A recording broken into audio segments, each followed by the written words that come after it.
All right, welcome into the ACC Insider podcast. And this week, I go back to a guy I've known for a long, long time, and back in the high school days, Brewster Academy. Yep. Should we go through your whole road traveled? Can you do it? Can you remember We Matt Cross? I could, but we can save the 10 minutes. We can All save right, the all 10 right. minutes. We'll save a few. Started in Miami, obviously went to Louisville, then the last couple of years at UMass, and now you're at SMU. You got smart. You started in warm weather, and you're going to end college in warm weather. So at least Exactly. Yeah. you've matured that way. You've matured and figured out as you get older, warmth is better than shoveling snow, isn't it? Feels better on the body for sure. Well, yeah, you're getting older. You're Exactly. 23. I mean, Exactly. come on. You're not 18 Exactly. anymore. Got How back injuries now. Yeah, yeah. So, yeah, you first minute of the season this year. I didn't want to go into Yep. this, but first minute of the season, and you tweak your back a little bit. Are you thinking at that point, yeah, like I'm not 18 anymore? Yeah, no, exactly. Because I mean, I've never had a back injury. So I mean, that was my first one. I'm like, and it hurt. I was like, I've broken some bones and stuff, and I'm like, sheesh, the back's serious. Like it connects to everything. So How long did it take you to get back to where you feel 100%? I know we'll talk about your last game, 16 and 16 in a win over LSU. You got ACC Player of the Week. How long did it take you? Because it looked like you weren't yourself for a little while here. yeah, no, I mean, it took me a while until the point where I was comfortable enough to get up and down and get that physicality back because I didn't get to those 10 days I didn't play back. I mean, it's not like I could lift and run around either. So I kind of lost strength, lost your cardio and stuff like that. So it took a little while till I was fully comfortable to get back on the court and like know what I could do. But it's one of those ongoing things. It's still like I was just getting treatment on it now. It's still one of those things that kind of just lingers. Yeah, just wait till you hit the other side. Ask your dad. When Yeah. we're about the same age, you think it's bad at 23? Wait till you get to be our age. Yep. It's not fun. It is not. I finished playing pickleball, and the next day I wake up and I'm like, damn. All right, like I Yeah. better not play that hard. All right, so you're a Beverly, Mass kid. Yeah. When you got into college, I think you had some adjustments, and I want to talk to you about this because I think it's really interesting if you could speak candidly about some of these things. But for you, the biggest knock on you in a way was like you played too hard and all you cared about was winning and playing hard and you almost didn't know how to deal with other people not playing as hard as you did. Your body language sometimes when I was at practice, I remember a couple of Yeah. times I was like, all right, smile. I think I Yeah. said it to you after one of the practices. I'm like, Yeah. Matt, you need to smile more. Um, Yeah. Tell me about the maturation of Matt Cross as the person and the basketball player, but much of it being like from a leadership and teammate standpoint.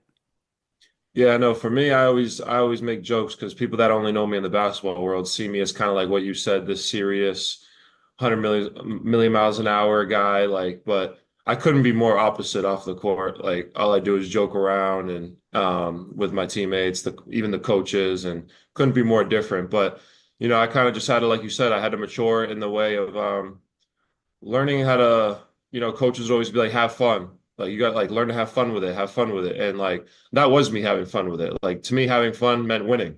Like that's what fun meant to me. But like they kind of taught me how to kind of mature a little bit with emotions and being like, you can smile, have fun, and play hard when you're in between the lines. And learning how to play hard in between the lines and only with your play, not showing, not with emotions, not with my words. Like I can do that with just by actions. So that took maturity. And I know I can admit that. And I was immature coming into college with that. I was also blessed with my entire career in high school. All I really knew was winning at Brewster, at Woodstock, and at St. Mary's won a state championship. Like, that's kind of all I knew was winning. So like, I was blessed with that. So coming in, also learning how to lose. Colleges, anybody can win on any given night. It's not like high school where you got three teams that are better than everybody else in the country. So There's just a lot of maturity there and a lot of coaches a lot of way. I kind of just took a lot of different things from different coaches because everybody has a different style, and kind of just mixing them together and learning kind of how to deal with that. And I feel kind of the best I've felt in a while in terms of mature and knowing how to deal with it at this level because it's enhanced everything, emotions, playing at this level. It's enhanced more than high school. So How and you did got more eyes on you. So when yeah. people see it more. In high school, I might get mad. No one's gonna know there was 10 people at that game. Like what? How did Frank Martin help you? Because I know he had a huge impact. He recruited you out of high school. You spurned him at South Carolina at the time. Then you played for him the last 2 years, and I think you would admit like that's been your biggest growth playing under Frank Martin, hasn't it? Oh, absolutely. I mean, I still talk to Frank all the time. I actually was on the phone with him today, right before I got in the gym here, and that's my guy. He kind of got me. He has a stick for a lot of people say to understand and get players that that tend to have that very competitive and don't know how to control it yet with terms of emotions, and he knows how to deal with that. So he kind of matured me a lot, made me kind of become like a man, and knowing that I'm not a kid anymore, can't do certain things, and he taught me kind of what I said to how to bring that out, but in a good way. Diving on the floor, getting extremely physical, go get rebounds. That's a good way to express your competitiveness instead of being like throwing the hands in the air and yeah, you know what I'm saying? So he did a really good job in just maturing me as a man and I couldn't thank him more. Have you tried to tell him to tone it down on Twitter at all, Frank? No, that's where I let he does him. He's no one's gonna change Frank. No, No no, one's they are not. gonna They are not. Hey, your coach now, Andy Enfield's a heck of a coach. I mean, obviously, what he did at USC was, I don't even know if you understand how hard that job is and what he did there. And obviously, putting out pros and really good players over the years. So he goes to SMU in his first year. And I don't know if a lot of people knew what to expect this year. Like SMU it's kind of that job, honestly, and maybe you could speak to it now because I think a lot of people have felt like it's kind of a job that is kind of like a treasure, like almost like a secret treasure type deal that like you could get that thing, especially now that being the ACC. Could this be the type of job that you get to a really, really high level? They have, obviously, we know they've got a lot of resources. It's in the Dallas area where there's so many players. Weather's good. What describe to me because you've been at a lot of places. You've been at Miami where they didn't really care much about basketball. Let's be honest. I mean, it's beautiful out and there's pro sports everywhere. You go to Louisville where it's all about basketball. You go to UMass where it's kind of that mid-majory feel. And now you're at SMU. How do you compare? How do you describe SMU, I guess, to people that haven't been there? Yeah, no, SMU I would say is they're all different from each other, but SMU is very different in a way. It's like they do really care, but they're hungry. They're like almost like starving to get to that point that they feel like they can get to, and maybe that they feel like they once were at. They're very prideful, and it's just good to see because they're so supportive. They want to get there so bad that they're just so supportive and willing to do whatever to get there, and it's good to see. And like you said, Andy, he's just so different than any other coach I've had. He's extremely smart, extremely like basketball IQ is just off the charts. Um, some things like that I wouldn't have even thought of. I'm like some games where I'm like didn't even think we played that well. He knows how to set it up where like by possessions we get more by like analytical things that will keep you in the game even when you're not playing well. And he's just really smart like that. He's taught me, you know, kind of Frank's kind of taught me how to be a man and play hard and stuff like that. That's where Andy's kind of brought it into teaching me how to the brains of the game, Yeah. and teaching me how to the numbers. What he's like, he's a big numbers guy. Like say the numbers are telling him like my percentage in practices. So maybe the first 3 games I'm not hitting shots. He's telling me the percentages, you got to keep shooting. You can't do this. Like the shot here is a higher percentage than the shot here. I'd rather you shoot the three than I'd rather than go into the hoop against and challenge a 7-footer. Like there's just some things that he's really taught me that kind of enhance my mind and the way I approach the game now. So you guys have won 5 in a row here. The LSU one was obviously good for you individually, but team-wise, you've started to get it going here. And the ACC is fairly wide open this year. You hear it. Yeah. I'm sure you're Yeah, watching it a absolutely. little bit, and I'm sure you're thinking, why not us? Right? Why not Exactly. us? People are sleeping on us a little bit. First Exactly. year in the league, they don't really know a lot about us as players. Some of you guys, um, describe this team a little bit, Matt. What would this team's DNA be if you had to tell somebody that hasn't seen you guys play yet? Yeah. I would say the first word that comes to mind with this team is experience. We have a lot of experience where it kind of goes to similar to what I just said. When things aren't going well, team goes, we're down 6 at halftime. We don't have guys that are like, what are we doing? Like this and that. We got to do this. I'm gonna come out and hunt shots. We got to play catch up. We got guys that are like, hey, we've been down. We do this. This is every day. This is every college game, almost every day. Like it's a game of runs. So experience is really killer with this team. We can coach ourselves. And it took us a while to kind of get used to each other. When you have a lot of older guys, a lot of different experiences, a lot of different places, it took us a while to get used to each other and comfortable with each other. You mentioned the experience. You got a young dude that people don't know much about, a big kid from Turkey, Samet. I know in the preseason, I remember talking to Andy and some members of your coaching staff. They were like, this kid's going to be the real deal. Um, why? Why has he been able to adjust at a time when although a lot of the international guys who came over, Matt, have been really, really good this year. I think it's almost like a different group now because the rules have changed Oh where yeah. guys could actually get paid and be older and still come over because of NIL. They want it. Yeah, no, exactly. I mean, Samet is just, he's been a pro. He played pro over there, and I think he's a pro over here. Like he's 7'2", 7'1", and is not a stiff at a young age. Usually you get young guys, you got to develop them at that big. They don't know how their body yet. He might be the fastest on the team. He can run the floor. He's super strong.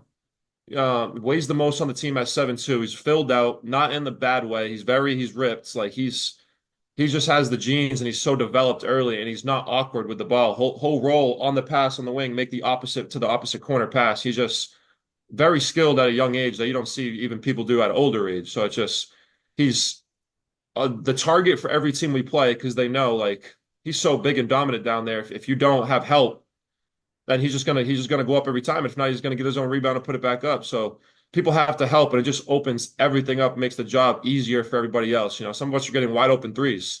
Like you don't see that too much in college unless you got a really good post presence. It helps. So he's beyond his years and he's really good. Hey, when you got into college, obviously there was no NIL. You probably got a little bit at UMass last year, but not a lot. I know Yeah. you got paid decent money here at SMU, and that was one of the reasons you left UMass, frankly, right? Because UMass, you love Frank, you were thriving, but it's hard to turn down, a good amount of money at this point in your life. Give me first of all, what's been the best part of NIL for you individually? Number two, give me your favorite NIL purchase so far. I would say the best part about it is just, it's a good feeling to know like all the hard work that you feel like you're, getting a little compensated for it and a little rewarded for it. Because, I know a lot of people aren't fans of it, at college players getting paid, but I mean, we feel like we put in a lot of work too, and colleges, it can be a grind. Or in school too as well. So if it feels good, I'd say that's the best part about it. And my biggest NIL purchase or my favorite, I don't know. Maybe like I'm not a flashy guy. Like I don't know anything about me. I'm not gonna wear the chains and the Yeah. Yeah. clothes. I'm gonna wear I'm like Leo. I'm like that's why me and Leo, I'm like Leo, I'm gonna still wear my ripped penny that I have Like from Leo. 10 Wait, years I'm ago. not sure you want to compare yourself to Leo. All right. I'm still wearing the shorts that I had when I was Are, 15. So are you gonna buy? Wait. Does that mean you're gonna buy like a little dog? I don't know. My girlfriend wants a dog, so I don't know. She's trying to convince me. We might. Oh man. So your dad, I asked him for another good story. And the best thing about Jim Krause is he has no worries about giving me good stories about you.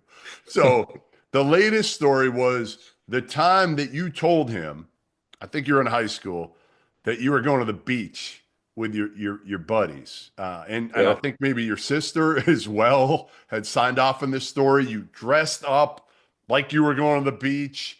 You came home. He thought you went to the beach. And where were you? And how did he find out that you were not at the beach?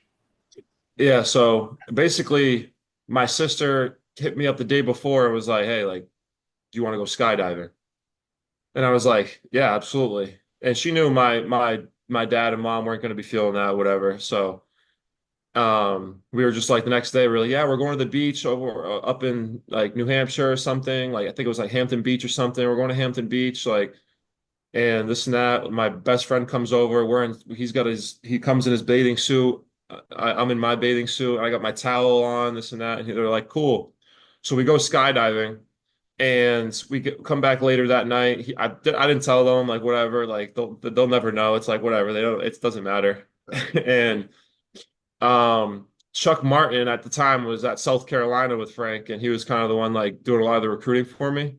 And apparently he sent my dad like, you know how college coaches sometimes text you like an edit, like a picture of like you going to school, whatever. So he sent my skydiving picture, and it's like an edited thing of me flying down into like South Carolina or something. And he sent it to my dad, and my dad's like, "What is that? Is that Matt? Like, how'd you guys do that?" He's like, "Yeah, no, Matt told me he went skydiving the other day." And he told me, I'm like, he's like, you went skydiving this time? I'm like, yeah, that's why I just showed him the videos and stuff like that. And he was just, Your relationship with your dad is awesome, though. It really is. I mean, I don't know if I've seen too many. Again, and I'm sure he was a disciplinarian and tough as shit when you were yeah, younger. no, he But was. That's why I had to avoid telling him. but as you get older, like your relationship with him, I assume I could see it. I mean, it's just grown into something completely different. Um, Yeah, no, you absolutely. know, that'll be fun again for you to have him in the stands. I know he goes to a bunch of games, but obviously have him close by at Boston College. Um, really, really cool to see that and your maturity again. Like I keep going back to it, Matt. Like one of the coolest things for me to see always is the 17-year-old or 18, however old you were when I saw you at Brewster, and watch you over the years. And it took some time. It took some time, but it takes Cool. most of us. Listen, if I ever had eyes on me when I was at school in Arizona, it wouldn't have been pretty. It wouldn't have been pretty. So I think that's the hard part for you guys. Sometimes you have to grow up quickly, and if you do make any mistakes, not to say you made huge mistakes, but certainly you had probably things you would have liked to have back. Um, you have that with people watching, and that's hard to do when you're 18 years old, isn't it? Yeah, no, absolutely. I mean, you kind of get a stigma stuck with you. That's why sometimes I wish, so like you said, I could get it back. Um, and just sometimes I wish sometimes people knew you outside of the sport because, you get a stigma like I'm this. Like I'm gonna go fight guys in the street and I'm gonna like this hothead and I hate everybody. I'm like, it couldn't be more different than me. I'm just like, I was competitive at a young age, didn't know how to handle competitiveness. Like, Yep. but like that's the bad part. Like you said, it's hard to handle because you get a stigma for a while that, It's hard to they, change it. It's oh, hard, yeah, unfortunately, unless people know you, it's very hard to change it. And I think it's also becomes harder in this day and age when you guys aren't necessarily staying at one place for a long period of time, exactly, right? You're exactly. you're somewhere, you're at Louisville for a year. Well, they don't get a chance to know you and connect with you. Even UMass for two. Yeah, some people do. You're in the community, but not like it used to be where you were there for 3, 4 years. And Um, people will use that and connecting their own puzzle that they think they're connecting with like, oh, moved around, yeah. had an incident his freshman year, or his high school career, like whatever it is, like whatever they heard, maybe something like and they're like they always moving around like that's just they're making their own puzzle, right? Oh, that means this, that means this. Oh, bad kid. Like that's just it's tough, it's a new area. Like there's a lot of people reasons why people leave and they don't understand, For me, Yep. coach gets fired 1 year, completely programs dispatched. Yep. Um, freshman year, COVID year was hard for everybody. And it just wasn't the most mature yet. Yep. Junior year, love Frank, but new era now. NIL wasn't a thing when I first came in. NIL is a thing now. Like there's just a Totally. lot of reasons, but people don't see that, so it's just tough to say. That's why you just kind of get more mature, try to show it as best you can, and you just kind of keep it pushing. So you're 23 now. I assume you want to play for as long as you can. You know, hopefully you're back. Won't act up anymore. You can play till you're 33. Have you thought about like and actually this is an interesting question that I don't know if enough people have asked you guys. You're a grad student now, right? You graduated from Yep. UMass.